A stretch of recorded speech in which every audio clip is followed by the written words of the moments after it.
남대문 시장 실로암 안경점의 사장이신 윤인한 장로님의 드라마 같은 삶을 보면 정말 하나님께서 살아계시는구나 다시 한번 실감하게 됩니다. 실로암 한번 들어보세요. 그렇게 하루하루 열심히 사업하며 탄탄대로를 달리던 어느 날 기도하는 중에 하나님께서 말씀하셨다. 인하나, 네 가게를 소방도로 5m 건너 건물로 옮겨라. 지금 장사가 아주 잘 되고 있는데 옮길 필요가 뭐 있나 생각하며 주저하고 있는데 자꾸만 하나님의 재촉이 계속되었다. 하나님께서 아브라함에게 갈 바를 묻지 말고 떠나라 하셨을 때 그가 기꺼이 순종하고 떠났던 일을 생각하며 나도 옮기기로 결심했다. 그런데 내가 옮기고 얼마 후 라이터에 넣는 가스 폭발로 도쿄호텔 앞에 즐비하게 서 있던 안경상가가 홀랑 불에 다 타버리고 말았다. 하나님이 하시는 일은 정말 놀라웠다. 그러니 다른 사람들에게 윤 사장은 신기하게도 하나님이 지켜주는 사람으로 보일 수밖에 없게 되었다. 그래서 남대문 시장 사람들은 모여서 장기를 두든 바둑을 놓든 나만 지나가면 할렐루야 하고 부르게 되었다. 게다가 남대문 시장에서 장사하면서 주의를 지킨다는 것은 여간한 결심과 각오가 아니면 해내기 어려운 일이었다. 그러나 장사가 제일 잘 되는 그 시절의 주일, 나는 한 주일도 어김없이 주일날은 가게 문을 미련 없이 닫고 셔터를 내렸다. 그리고 셔터 앞에 붉은 글씨로 주일은 쉽니다라고 써붙였다. 이렇게 3년을 계속하자 새로운 주일 성수 문화가 자리 잡게 되어 이제는 주변 가게들도 다들 나를 따라 주일을 쉬게 되었다. 이것이 또 하나의 전통이 되어 놀랍게도 이제는 주일날이 장사가 제일 안 되는 날이 되고 말았다. 시장 사람들은 나를 보면 윤 사장 보니까 하나님이 있기는 있는 모양이라고 한마디씩 한다.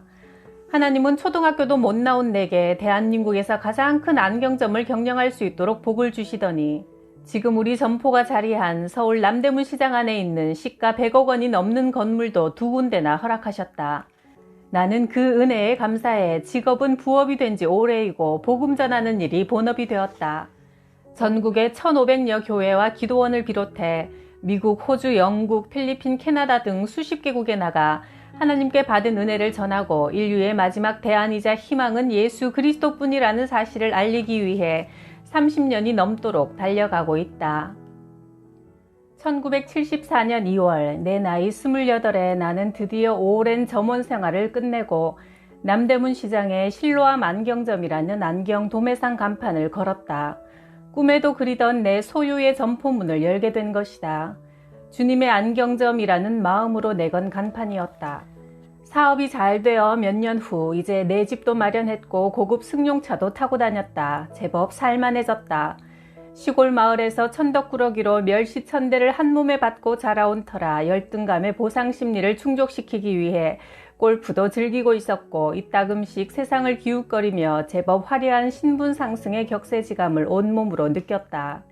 불과 3년 사이에 몰라볼 만큼 사람이 달라져 있었으니 손바닥 위아래가 뒤집히듯 사람의 운명은 이리저리 잘도 까불리는가 싶었다. 1977년 추석 명절을 앞두고 남대문 시장에서는 1년 중 가장 매상이 많이 오르는 대목 경기가 한창이었다.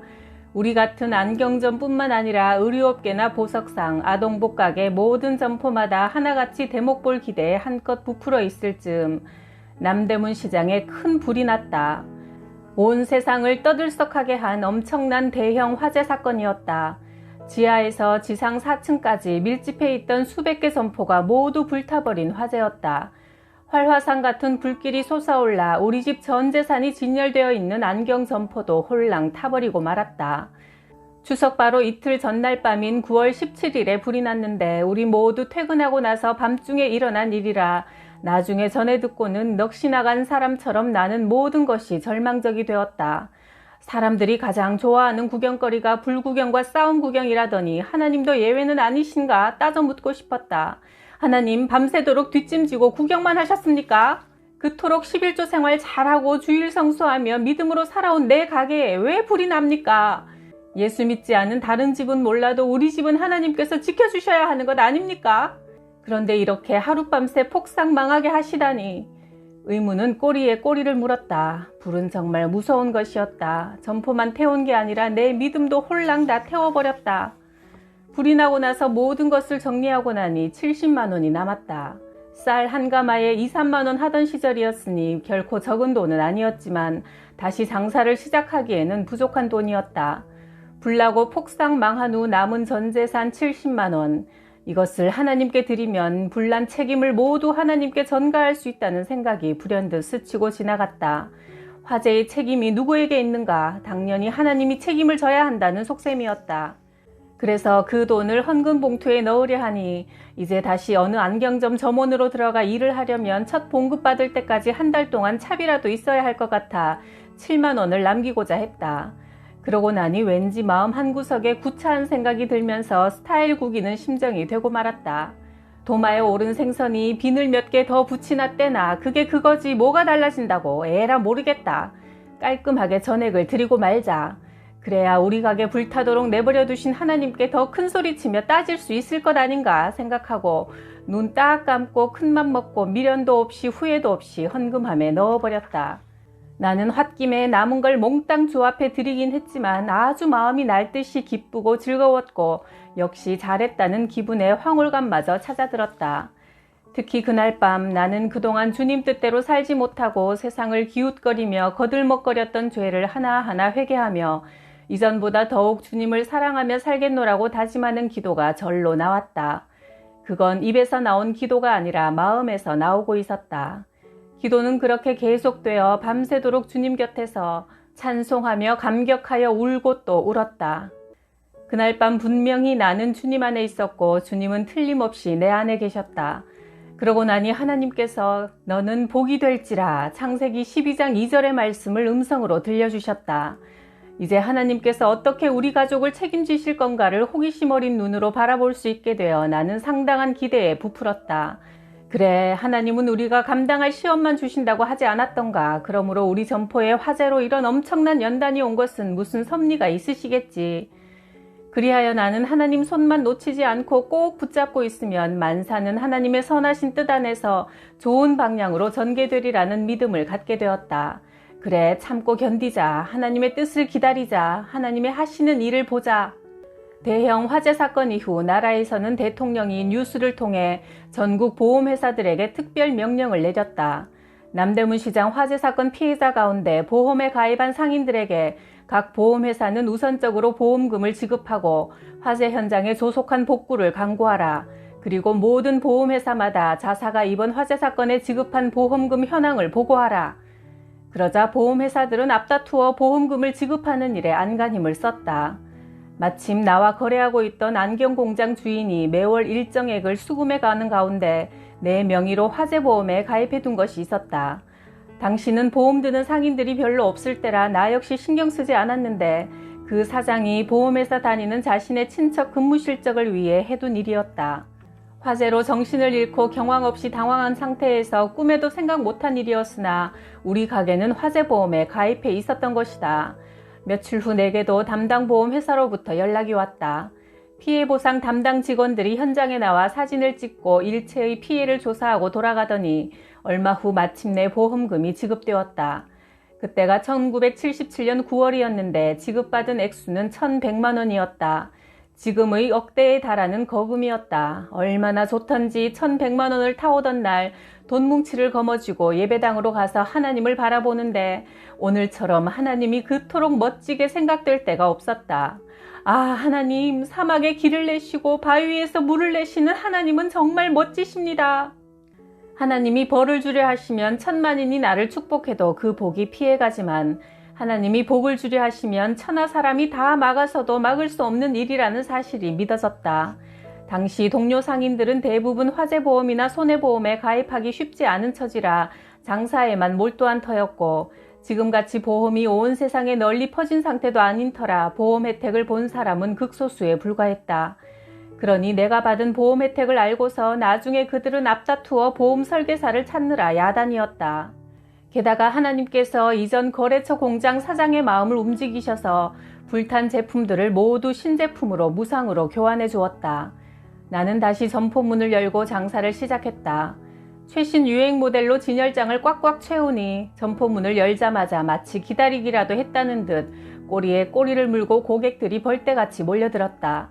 장사가 얼마나 잘 되는지 통행금지 시간까지 돈을 헤아릴 틈이 없었다. 남대문 시장이 불난 후 나는 오히려 순식간에 엄청나게 많은 돈을 벌어들이게 되었다. 불타고 남은 전 재산을 죽으면 죽으리라는 심정으로 몽땅 하나님께 드렸더니 나머지는 정말 철저하게 하나님께서 책임져 주시는 것이었다. 그저 신기하고 놀라울 뿐이었다. 우리 점포에 일어난 불은 망할 불이 아니라 되레 흥할 불이었다. 또한 그때 일어난 불은 나의 부정적이고 나약하고 겁 많던 믿음을 다 태워버리고 긍정적이고 견실하고 담대한 믿음으로 거듭 태어나게 하는 계기가 되었다. 결국 나의 하수는 하나님의 고수 앞에, 나의 꼼수는 하나님의 묘수 앞에, 나의 잔머리는 하나님의 큰머리 앞에 굴복하고서 비로소 전능하신 하나님께서 하시는 일을 신뢰하며 바라볼 수 있게 된 것이다. 이제는 받은 물질 때문이 아니라 받은 주의 사랑 때문에 감격하게 되었다. 돈 몇 다발이 문제가 아니라 날 위해 피 흘려 돌아가시고 날 위해 부활하시며 하늘에 거할 곳을 예비하신 후 다시 나를 데리러 오셔서 영원한 천국에서 주와 함께 살게 하실 주님의 신령한 은혜를 깨달아 찬미의 제사를 드리게 된 것이다. 그러므로 하나님은 우리의 물질을 빼앗아 가실 때도 혹은 부어주실 때도 그 일을 통해 신앙의 연단이나 신앙의 성숙 같은 더 높은 차원의 섭리를 갖고 계신다. 이처럼 하나님의 깊고 오묘하신 진리를 깨닫고 나자 또 다른 복이 나를 기다리고 있었다. 안경점은 안경점과 함께 아동복은 아동복끼리 같이 모여 있어야 도매도 소매도 잘 되기 때문에 당연히 모든 점포가 그렇게 자리 잡고 있는 것이 남대문 시장의 생리요 구조다. 나는 불이 난 후 다시 점포를 열면서 질비하게 늘어서 있는 안경점 점포들과 떨어져 혼자서 값싼 곳을 찾아 제일 후진 골목인 도쿄호텔 앞 자유극장 건물 2층으로 옮겼다. 남대문 시장은 당연히 1층이 잘 되지 2층이 잘 될 리는 만무하다. 상인들 말대로 죽어도 장사 안 되는 자리에서 그러나 하나님이 도우시니 얼마나 장사가 잘 되는지 마치 열방의 재물이 몰려오는 모습을 바라보는 것 같았다. 사실 경제 문제는 영적인 문제와 직결된다. 돈을 어떻게 벌어 어떻게 쓰는지를 보면 그 사람의 인격과 신앙의 현주소가 드러난다. 하나님께 받은 은혜를 조금이나마 갚고 싶어 나는 농어촌 교회 목회자들과 교도소 재소자들, 보육원의 고아들, 무이탁 노인들께 안경을 무료로 보내기 시작했다. 요즘처럼 기성품이 많이 나와 있는 시절이 아니라 통행금지 시간 전까지 일일이 손에 피가 나도록 갈고 닦아서 수작업을 하고 애를 써야만 그들이 요구하는 대로 안경을 보낼 수 있었다. 이렇게 정성껏 준비해 아무 조건이나 대가 없이 나눌 때의 기쁨은 이루 말할 수 없었다. 주는 자가 받는 자보다 더 복되다는 주님의 말씀을 절절히 체득하게 되었다. 이렇게 그냥 퍼주고 또 퍼주어도 망하기는커녕 후진 골목의 2층 가게로 하나님께서 사람을 보내주시는데 매일 매상이 최고에 달해 돈을 헤아릴 수 없을 만큼 엄청난 복을 그야말로 쏟아부어 주셨다. 계산해보지도 않고 무조건 첫날 매상 금액 전부를 통째로 하나님께 드리고 나서부터는 고객은 더욱 몰려와 마치 하나님께서 베드로의 그물이 찢어지도록 고기를 몰아주신 것처럼 모든 고객을 우리 점포로만 몰아서 보내주시는 것 같았다. 그러자 동료 상인들은 우리 가게가 그들과 한 군데 뭉쳐있지 않고 홀로 떨어져 있어 장사가 잘 되는가 싶었는지 하나둘씩 우리 점포 옆으로 옮기기 시작하는 기현상이 일어났다. 급기야는 남대문 시장 1층에 있는 안경 점포들이 우리 건물 앞에 우뚝 솟은 건물을 하나 사더니 우리 점포를 따라온다고 2층으로 다 올라왔다. 하나님은 신실하게 주님을 따르는 한 사람에게 초점을 맞추고 역사의 수레바퀴를 돌리고 계시며 세상을 운행하고 계신다는 사실이 실감났다.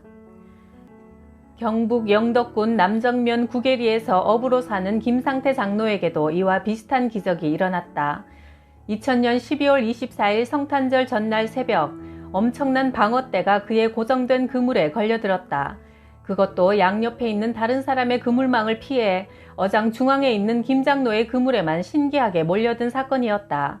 이를 두고 지역 주민들은 한결같이 말하기를 가장자리 그물에 고깃대가 몰리고 중앙에는 그렇지 않은 것이 보통인데 이상하게도 이번에는 중앙에 있는 김 장로 그물에만 방어떼가 몰린 것은 신의 기적이라고 입을 모았다.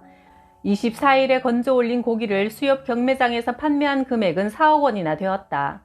10kg짜리 마리당 17만 원을 받았으니 당장 건져 올린 것만 총 2,370마리였고 아직도 절반 가까이 그물에 더 걸려 있었다.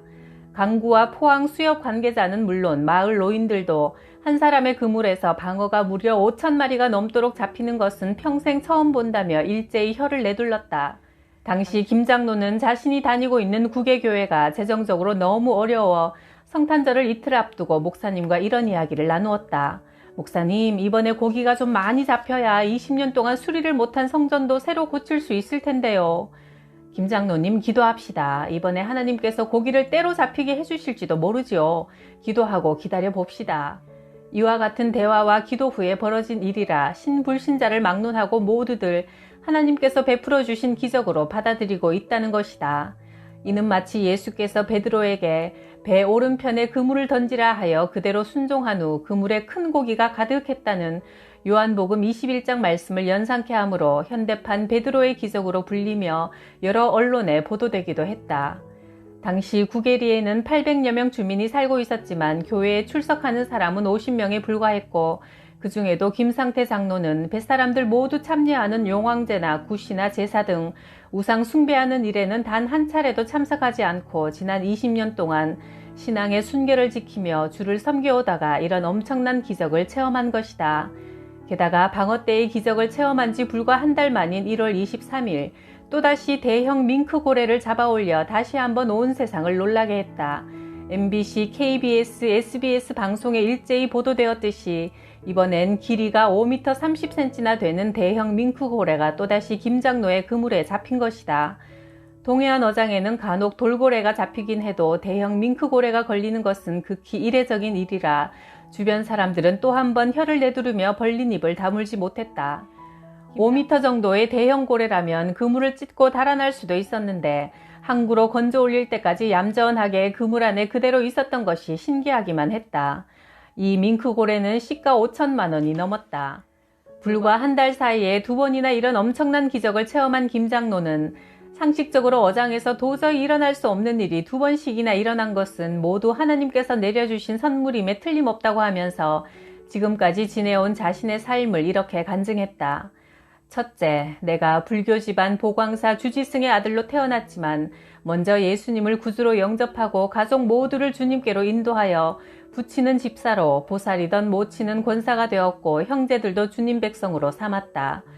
둘째, 내가 사는 곳이 어촌마을이라 용왕제, 풍어제, 용신제 등의 우상 숭배할 자리가 수없이 많아도 전혀 참여하지 않았다. 셋째, 항상 내 집안일이나 사업보다 주님의 몸된 교회를 먼저 생각하고 더 사랑하는 중심이 언제나 마음 가운데 있었다. 넷째, 전도하는 일이나 주님을 자랑하는 일을 생애 최고의 기쁨과 사명으로 알고 살아왔을 뿐 아니라 다섯째, 날마다 새벽 기도회에 나가 열심히 기도 생활에 힘써온 것밖에는 달리 자랑할 게 없다고 했다. 김상태 장로의 이런 간증이 온 세상에 알려져 화제거리가 되자 KBS 방송국 대담 프로에 나가 이계진 아나운서의 질문에 온통 복음을 알리는 전도로 일관하여 아나운서를 쩔쩔매게 한 일화는 유명하다. 그리고 김상태 장로가 운영하는 시골 횟집에는 그의 감동적인 간증을 직접 듣기 위해 지금까지 1,500명 이상의 목회자가 다녀가 축복의 현장이 되었다. 예루살렘아, 일어나서 빛을 비추어라. 그때 이것을 보는 너의 얼굴에는 기쁨이 넘치고 흥분한 너의 가슴은 설레고 기쁨에 벅찬 가슴은 터질 듯 할 것이다.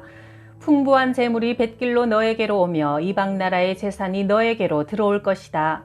이사야 60장 1절 5절 말씀.